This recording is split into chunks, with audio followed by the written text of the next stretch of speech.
Hello friends, welcome back to our channel. Friends, आज के इस वीडियो में मैं आपके साथ S1 पेपर जो हमारा है समकालीन भारतीय समाज में शिक्षा, जो education in contemporary Indian society है, इसके जो पेपर है, जो प्रीवियस ईयर के जो पेपर है, ये उसको मैं आपके साथ शेयर करूंगी कि उसको हम लोग किस तरीके से एग्जाम में उसका आंसर राइटिंग कर सकते हैं और एक अच्छे मार्क्स को स्कोर कर सकते हैं। तो सबसे पहले अगर हम देखें तो ये हमारा जो पेपर होता है वो 70 मार्क्स का होता है। जो हमारा एक्सटर्नल एग्जाम जिसे बोलते हैं वो 70 मार्क्स का होता है। इंटरनल जो हमारा कॉलेज लेता है वो 30 मार्क्स का होता है। और इसमें जो हमारा टाइम ड्यूरेशन होता है वो 3 आवर्स का होता है, 3 घंटे का हमारा टाइम होता है। तो चलिए फिर स्टार्ट करते हैं कि किस तरीके से हमें किस में क्या करना है और किस तरीके से आंसर राइटिंग लिखना है। तो सबसे पहले अगर हम इसके इंस्ट्रक्शन की बात देखें तो यहाँ से अगर हम देखें तो ये जो लिखा है कि ये प्रश्न पत्र 2 खंडों में है, खंड ए और खंड क और खंड ख में। तो सबसे पहले अगर हम देखेंगे तो इसमें जो हमारा ए सेक्शन ए और सेक्शन बी में जो डिवाइड किया हुआ है, तो सेक्शन ए में जो हमारा 6 लघु उत्तरीय प्रश्न, जिसको शॉर्ट आंसर टाइप क्वेश्चन कहते हैं, तो उसमें जो हमारा है वो टोटल कितने 6 क्वेश्चन हमें दिए होंगे और प्रत्येक प्रश्न का जो उत्तर है वो हमें देने होंगे 75 से 100 वर्ड में। और ईच क्वेश्चन है 5 मार्क्स। सभी क्वेश्चन जो हमारे होंगे वो 5 मार्क्स के होंगे और 75 से 100 वर्ड में हमें आंसर भी देना होगा। ये हमारा हो गया सेक्शन ए का बात। अब हम सेक्शन बी का देखें, यानी खंड ख का देखें, तो इसमें कुछ कुल 5 दीर्घ उत्तरीय प्रश्न होते हैं, जिनमें से किन्हीं 4 प्रश्न का उत्तर प्रत्येक लगभग 200 से 250 शब्दों में देना है। और जिसके लिए जो हमारे अंक निर्धारित होते हैं, यानी हमारे जो मार्क्स होते हैं, वो 10 मार्क्स टोटल निर्धारित किए गए हुए हैं। तो ये हो गया हमारे क्वेश्चन के बारे में कि कितने क्वेश्चन को कितने मार्क्स का रखा गया है और कितने वर्ड में उसका आंसर देना है। तो ठीक है फ्रेंड, तो स्टार्ट करते हैं कि कैसे हमें लिखना है। तो फ्रेंड, सबसे पहले हम देखें तो जैसा हम लोगों ने इंस्ट्रक्शन में पढ़ रखा था कि सेक्शन ए दिया होगा, तो उसी तरीके से यहाँ पे दिया हुआ है। तो सेक्शन ए हमारा यहाँ से स्टार्ट होता है। तो सेक्शन ए में आप देख सकते हैं लिखा है, it is compulsory to answer each question, यानी प्रत्येक प्रश्न का उत्तर देना अनिवार्य है। तो सबसे पहले हमारा क्वेश्चन है, सामाजिक न्याय की अवधारणा को स्पष्ट कीजिए। और अथवा लगाकर एक और दिया हुआ है, असमानता का क्या तात्पर्य। ये तो बहुत आई थिंक ईजी क्वेश्चन ही है हम लोग के लिए, लेकिन एग्जाम में थोड़ा सा टफ लगता है कि कैसे इसका आंसर लिखें। तो सबसे पहले अगर हम बात करें सामाजिक न्याय की अवधारणा, तो हमें इसका कंसेप्ट बताना है कि आखिर कहते किसको है। तो हम पहले देख लेते हैं कि सामाजिक न्याय हम कहते किसे हैं। सो फ्रेंड्स, यहाँ पे एक ये क्वेश्चन है कि सामाजिक न्याय में शिक्षा की भूमिका, तो तरीके से उसको यहाँ पे लिख सकते हैं सामाजिक न्याय में। तो अगर हम देखें तो यहाँ पे सामाजिक न्याय की बुनियाद सभी मनुष्य को समान मानने के आग्रह पर आधारित है। इसके मुताबिक किसी के साथ सामाजिक, धार्मिक और सांस्कृतिक पूर्वाग्रह के आधार पर भेदभाव नहीं होना चाहिए। सामाजिक न्याय राज्य द्वारा बनाई जाने वाली नीतियों के लिए पथ प्रदर्शक का कार्य करता है। सामाजिक न्याय का संबंध सिर्फ किसी विधिक मामले में न्यायालय द्वारा दिए गए निर्णयों के आधार पर प्राप्त न्याय मात्र से नहीं है, या उससे कहीं आगे एक व्यक्ति या समुदाय, चाहे वो हाशिए पर ही क्यों ना हो, जी रहा हो, उसके मूलभूत अधिकारों के संरक्षण, उसके मूलभूत आवश्यकताओं की पूर्ति होने से है। और सामाजिक न्याय द्वारा शिक्षा की विकास की राह आगे बढ़ी। लोग शिक्षा को सामाजिक न्याय से जोड़कर अपनी जिंदगी में एक सुचारू और सुगम जिंदगी बनाया। ठीक है, और फिर इस तरीके से हो गया हमारे सामाजिक न्याय के बारे में। और आई थिंक इसमें हमारा 75 और 100 वर्ड में लिखना है, तो हमें वर्ड लिमिट को ध्यान में रखकर ही आंसर देना है, क्योंकि अगर हम ज्यादा वर्ड अगर करते हैं, लिखते हैं, तो क्या होगा, हमारा इससे टाइम ही वेस्ट होता है और फिर कोई उसका फायदा भी नहीं है। तो इस तरीके से अगर हम देखेंगे तो ये हमारा हो गया सामाजिक न्याय के बारे में। फिर अगर हम देखें सामाजिक न्याय में शिक्षा में क्या क्या क्रांतिकारी बदलाव लाया, तो अगर हमने इसकी अवधारणा को स्पष्ट कर रहे हैं तो उसमें हम इसको लिख सकते हैं कि बच्चों को उनके धर्म से जोड़ना बंद हुआ, निम्न जाति के लोगों का उत्थान हुआ, कम संसाधनों में ही हर व्यक्ति का विकास हुआ। सो फ्रेंड्स, इस तरीके से ये था हमारा सामाजिक न्याय की जो अवधारणा हमसे पूछी गई थी, तो हम इसको इस तरीके से लिख सकते हैं। और हो सकता है कि हमसे शिक्षा की भूमिका भी पूछ ले कि सामाजिक न्याय में शिक्षा की भूमिका क्या है। सो इस तरीके से हम इसका आंसर लिख सकते हैं। मैं यहाँ पे एक जगह पॉइंट कर देती हूँ ताकि आप इसको स्क्रीनशॉट ले लें और आप इसको प्रैक्टिस कर सकें। सो फ्रेंड्स, इस तरीके से हमारा फर्स्ट क्वेश्चन का तो आंसर हो गया, और उसी तरीके से अगर हम लिखेंगे तो हमारा सही आंसर होगा। और अगर हम देखें तो हमारा जो उसी में अथवा लगा के जो दिया हुआ है, असमानता का क्या तात्पर्य है, और इसको इंग्लिश में अगर पढ़े तो व्हाट डज इनइक्वालिटी मीन, तो इसका आंसर जो होगा कुछ इस तरीके से होगा। सो फ्रेंड्स, ये ना हमारे असमानता से क्या तात्पर्य है, उसका आंसर हम लोग कुछ इस तरीके से लिख सकते हैं कि समानता का विलोम ही असमानता है, अर्थात बराबर नहीं होना, क्योंकि समानता शब्द का आधार भी विविधता के आधार पर ही आधारित है। सो इस तरीके से मैं इस क्वेश्चन को दिखाती हूँ, आंसर को दिखा देती हूँ, आप इसके स्क्रीनशॉट ले सकते हैं ताकि आपको इससे हेल्प मिल सके। इस तरीके से हम लोग असमानता का आंसर लिखेंगे। और अगर हम नेक्स्ट क्वेश्चन की बात करें, हमारा क्वेश्चन नंबर 2 है, जो है कि सामाजिक असमानता को दूर करने में समान विद्यालय व्यवस्था किस प्रकार से भूमिका निभा सकती है। जो ये हमारा क्वेश्चन है, व्याख्या करें। अगर हम सामाजिक असमानता की बात करें कि अगर कॉमन स्कूल सिस्टम समान विद्यालय व्यवस्था में उसको हम लोग किस तरीके से दूर कर सकते हैं, क्योंकि हमसे क्वेश्चन पूछा जा रहा है किस प्रकार की भूमिका निभा सकती है कॉमन स्कूल सिस्टम सामाजिक असमानता को दूर करने में। तो फ्रेंड्स, जैसा कि हम लोग अपने स्कूल में भी देखते होंगे कि हमारे स्कूल में एक ड्रेस कोड चलता है। वो ड्रेस कोड इसलिए तो चलता है ताकि हम लोग जो भी समाज के जैसे भी, चाहे वो अमीर वर्ग के लोग हो या फिर गरीब वर्ग के लोग हो, कोई भी हो, सब एक ही जैसे ड्रेस में, एक ही जैसे ड्रेस कोड में स्कूल आए, ताकि उनके बीच में जो भी असमानता हो उन सभी को एक लेवल पे लाया जाए और उसको पाटा जाए। कि सबसे पहले तो एक ये हो गया ड्रेस कोड के बारे में। और अगर हम देखें तो अगर ये जो हो गया कि गांव या मोहल्ले के सारे बच्चे, चाहे वो अमीर हो या फिर गरीब हो, लड़का हो या लड़की या फिर किसी भी जाति या धर्म का हो, एक ही स्कूल में पढ़ेंगे। ठीक है। और वो अगर जब वो एक ही स्कूल में पढ़ेंगे बिना भेदभाव के, छोटे बड़े बच्चे, अमीर गरीब परिवारों के बच्चे एक ही स्कूल में पढ़ेंगे, तो अपने आप स्कूलों की अपेक्षा दूर होगी और उन सब, और क्या होगा कि उनके बीच का भेदभाव, असमान, जो हमारी सामाजिक असमानता होगी, वो कहीं ना कहीं खत्म होती चली जाएगी। और अगर देखा जाए तो दुनिया के जो भी स्कूल है, सभी स्कूलों में, विकसित देश जितने भी हमारे, उसमें कम बेस जो है इसी तरीके की जो हमारी स्कूल व्यवस्था है, समान स्कूल की व्यवस्था है। जिससे इसी वजह से क्या होता है ना कि उनका जो शिक्षित बनने का जो लक्ष्य है उसको सही तरीके से वो हासिल भी कर रहे हैं। इस तरीके से हम लोग जो भी आपको और भी पॉइंट लगता है कि सामाजिक असमानता को दूर कर सकता है हमारा कॉमन स्कूल सिस्टम है, तो आप उसको इसमें इंक्लूड कर सकते हैं। फिलहाल तो ये इतना ही है कि हाँ, इसमें इस तरीके से पॉइंट हो सकता है, ड्रेस कोड हो सकता है, एक ही स्कूल में पढ़ना हो सकता है, एक ही स्कूल में एक ही छत के नीचे सभी धर्म जाति के बच्चे, अमीर गरीब जो भी हो, सब एक ही साथ पढ़ेंगे, तो इससे कहीं ना कहीं सामाजिक असमानता जो है हमारी खत्म होती चली जाएगी, हम उसको दूर कर सकते हैं। इस तरीके से, और इसको हम 75 to 100 वर्ड में लिखेंगे, वर्ड लिमिट को ध्यान में रखते हुए। तो इस तरीके से हमारा सेकंड नंबर जो क्वेश्चन हो गया, ये कंप्लीट हो गया। फिर अगर इसमें अथवा में जो एक क्वेश्चन दिया हुआ है कि विद्यालय में गुणवत्तापूर्ण संबंधित चुनौतियों को आप एक शिक्षक के रूप में किस हद तक दूर करने में सहायक हो सकते हैं, समझा है। तो सबसे पहले फ्रेंड्स, अगर हम देखें तो इस तरीके के जो क्वेश्चन होते हैं ना, ये लॉजिक बेस्ड क्वेश्चन होते हैं और ये हमारी समझ पे आधारित प्रश्न होते हैं। और ये आपको हर पेपर में, चाहे वो पेपर आपका 35 मार्क्स का हो, 40 मार्क्स का हो या फिर आपका 70 मार्क्स का, आपको हर पेपर में ऐसे क्वेश्चन देखने को मिलेंगे जिसमें आपके तर्क के बारे में पूछेगा। आपकी समझ को चेक करने के लिए एग्जामिनर इस तरीके के क्वेश्चन पूछते हैं कि आखिर आप उस चीज़ के बारे में क्या जानते हैं, आप उसके बारे में क्या सोचते हैं।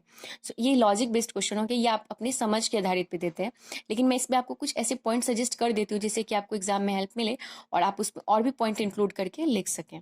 फ्रेंड्स, अगर हम सबसे पहले अगर विद्यालय में गुणवत्तापूर्ण संबंधी जो चुनौतियां होती है, उसमें सबसे बड़ी चुनौती तो ये होती है कि किसी भी स्कूल में एक अच्छे शिक्षक का ना होना। और कोई भी सब्जेक्ट अगर होते हैं, मान लीजिए गणित है, गणित के शिक्षक का ना होना।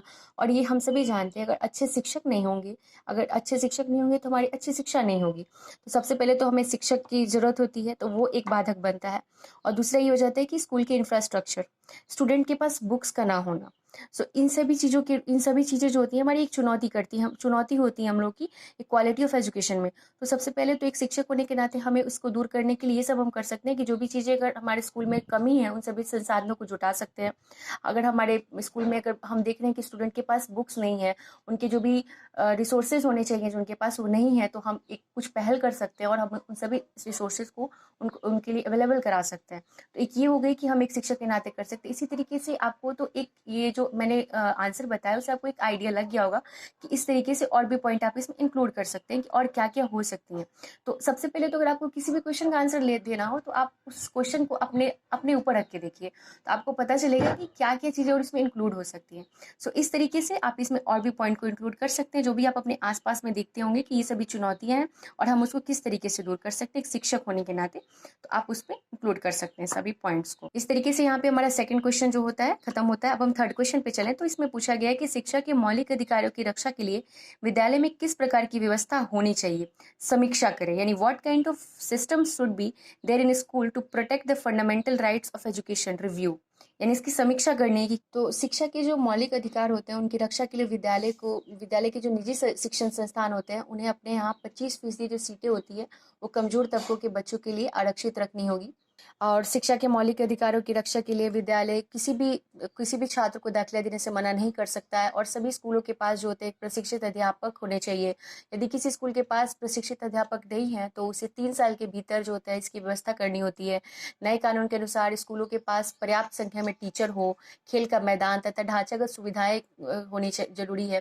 तो ऐसे ही आप कुछ पॉइंट्स और भी लिख सकते हैं जिससे कि हमारे जो शिक्षा के मौलिक अधिकार होती है विद्यालय में उनकी रक्षा इस तरीके से हो सकती है। आप इसमें और भी पॉइंट इंक्लूड कर सकते हैं। और नेक्स्ट क्वेश्चन अगर हम देखें तो ये कि समग्र शिक्षा अभियान के अंतर्गत किस प्रकार के सार्वजनिकरण के प्रयास किए जा रहे हैं। समग्र शिक्षा जो हमारा अभियान है इसके माध्यम से प्री स्कूल से लेकर 12वीं कक्षा के सभी आयामों को शामिल किया जा रहा है।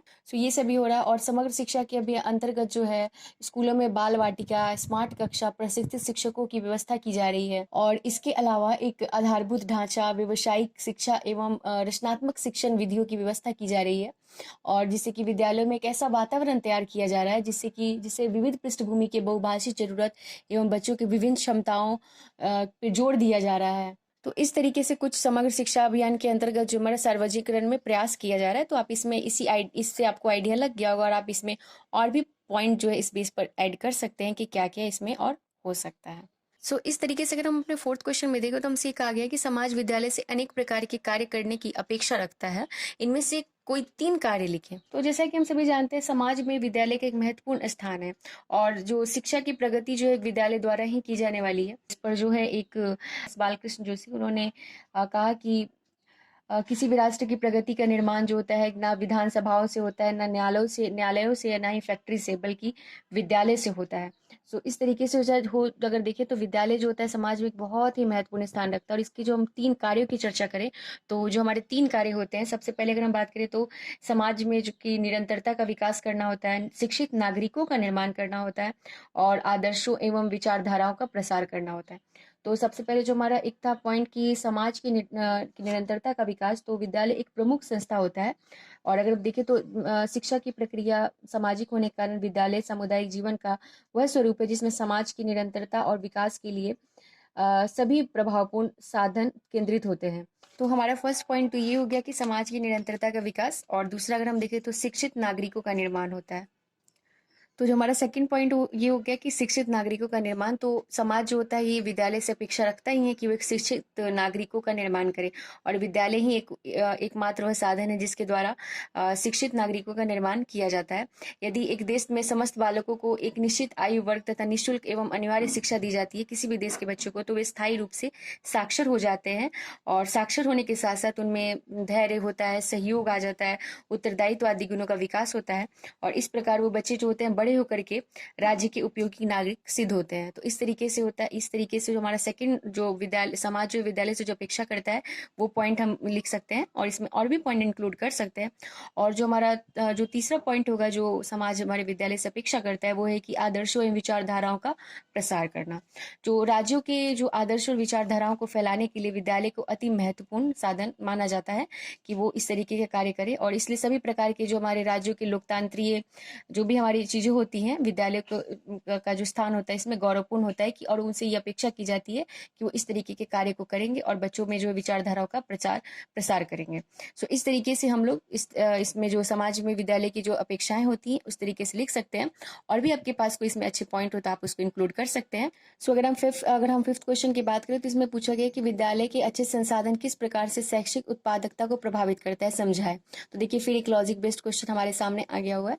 तो अगर हम सभी जानते हैं कि अगर हम लोग जिस भी स्कूल में पहले पढ़े होंगे तो हमें मालूम होगा कि अगर हमारे स्कूल में अच्छे संसाधन होते थे तो हम सब देखते थे हमें कितनी सारी अपॉर्चुनिटी मिलती थी। तो उन बातों को हम यहाँ पे अगर रख के देखें तो हम समझेंगे कि अगर किसी विद्यालय में अगर अच्छे संसाधन होते हैं, सपोज इट अगर किसी स्कूल में अगर लाइब्रेरी है या फिर कंप्यूटर लैब है तो उससे बच्चों को कितनी सारी सुविधाएं मिलेंगी। अगर वो लैब जाते हैं लाइब्रेरी में जाते हैं तो देखेंगे कि उन्हें कितनी सारी राइटर्स की बुक्स देखने को मिलेगी। अगर वो पढ़ने के इच्छुक होंगे तो पढ़ेंगे भी और उन्हें ये पता चलेगा कि किस राइटर ने किस तरह की बुक्स को लिखी हैं।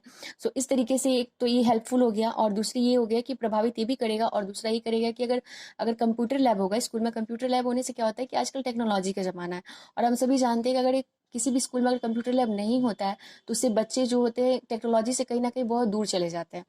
तो एक कंप्यूटर लैब का स्कूल में होना बहुत ज़्यादा ज़रूरी है। तो एक अच्छे संसाधन तो विकसित करते ही हैं, और साथ साथ कि अगर हमारे स्कूल का अगर इंफ्रास्ट्रक्चर की बात करें, अगर वो भी अच्छा होता है तो वो हमारे विद्यालय की जो हमारी शैक्षिक उत्पादकता होती है उसको भी प्रभावित करता है।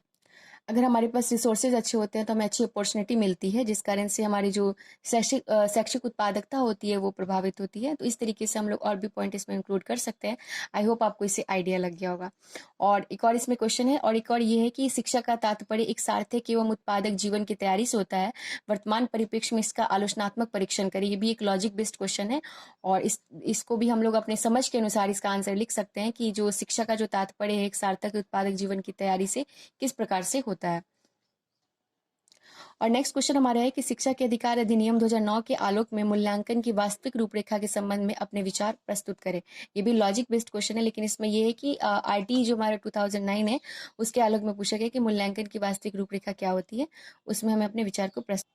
अधिकार अधिनियम 2009 जो है हमारा राइट टू एजुकेशन एक्ट 2009, उसमें जो भी हमारे पॉइंट्स होते हैं, जो हमारे मूल्यांकन की वास्तविक रूपरेखा होती है उसके रिगार्डिंग भी इसमें कुछ पॉइंट है। और इसमें आपको ये हमारा शिक्षा का अधिकार अधिनियम 2009 जो है हमारा राइट टू एजुकेशन एक्ट 2009, उसके रिगार्डिंग कुछ पॉइंट है हमारे, और इसमें कुछ बेसिक पॉइंट भी है जो अगर एग्जाम में अगर हमसे कुछ बेसिक्स भी पूछता है तो उसके लिए भी आपको हेल्पफुल रहेगा ये। और यहाँ पे अगर आप देखेंगे तो बहुत सारे इसमें पॉइंट्स ऐसे इंक्लूड हैं जो हमारे मूल्यांकन की जो वास्तविक रूपरेखा उसको दर्शाते हैं। यहाँ पे हमें उसके रिगार्डिंग पॉइंट्स देखने को मिलेंगे कि कोई भी बच्चा जो है ना तो स्कूल से निकाला जाएगा और ना ही फेल किया जाएगा, कोई एडमिशन टेस्ट भी नहीं लिया जाएगा। आरटी एक्ट 2009 में बोला गया है कि 1 से 8 तक के किसी बच्चों को फेल नहीं किया जाएगा, और बच्चा साल के किसी भी दिन स्कूल में आकर एडमिशन लेगा और स्कूल एडमिशन देने से कभी भी मना नहीं करेगा। और इस तरीके से जो हमारा टीचर और स्टूडेंट रेशियो जो होता है कुछ इस तरीके से होता है। प्राइमरी क्लास में जो है किसी क्लास में एक टीचर पे 30 स्टूडेंट होंगे, और अपर प्राइमरी क्लास में जो है हमारे एक टीचर पे 35 स्टूडेंट्स होंगे। और इसमें ये भी कहा गया है कि किसी भी बच्चों को शारीरिक दंड एवं मानसिक प्रताड़ना नहीं दी जाएगी। तो कुछ इस तरीके से हम आरटी के बारे में इस पॉइंट्स को लिख सकते हैं। आई होप इससे आपको आइडिया लग गया होगा कि किसमें क्या पॉइंट को इंक्लूड करना है। आप इसका स्क्रीनशॉट ले सकते हैं ताकि अगर आप एग्जाम में अगर क्वेश्चन रिपीट हो तो आप इसको अच्छे तरीके से आंसर राइटिंग कर सकें।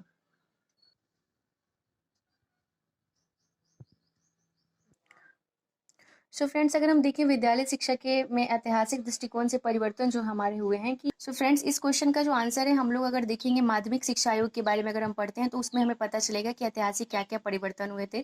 शिक्षा आयोग जो हमारा कोठारी आयोग से नाम से भी जाना जाता था, उसकी पॉइंट्स उसकी जो भी रिपोर्ट है उसको देखेंगे तो हमें पता चलेगा कि ऐतिहासिक क्या क्या परिवर्तन हुए थे, और राष्ट्रीय शिक्षा नीति के जो पॉइंट्स उससे पता चलेगा। और हमारी जो राष्ट्रीय शिक्षा नीति जो 1986 थी ये भी पढ़ेंगे तो इससे हमें पता चलेगा। तो ये सभी पॉइंट्स जो होती हैं इससे अगर हम पढ़ते हैं तो हमें पता चल जाएगा कि ऐतिहासिक दृष्टिकोण में क्या क्या परिवर्तन हुए थे हमारे विद्यालय शिक्षा को लेकर। सो फ्रेंड्स, इस तरीके से क्वेश्चन नंबर 6 हमारा जो प्रश्न संख्या जो 6 हमारा है यहाँ पे खत्म होता है। इस तरीके से हम इसके आंसर को लिख सकते हैं। फ्रेंड्स, मैं इस वीडियो में सिर्फ सेक्शन ए को ही कवर कर पाऊंगी क्योंकि ये वीडियो बहुत लेंदी हो जाएगा, और कल मैं जो है इसमें सेक्शन बी को जो है कवर करूंगी, बताऊंगी किस तरीके से इसमें हम आंसर राइटिंग लिखेंगे। और मैं सोच रही हूँ कि एक और वीडियो में बनाऊँ जिससे कि आपको ये पता चले कि डीएलएड में किस तरीके से आंसर राइटिंग करने पर अच्छे मार्क्स स्कोर होते हैं। सो आई होप सो अगर आपको इस वीडियो से थोड़ी सी भी हेल्प मिली और आइडिया लगा हो कि किस प्रश्न का आंसर कैसे देना है, तो प्लीज़ वीडियो को लाइक एंड शेयर सब्सक्राइब जरूर करें। सो मिलते हैं नेक्स्ट वीडियो में।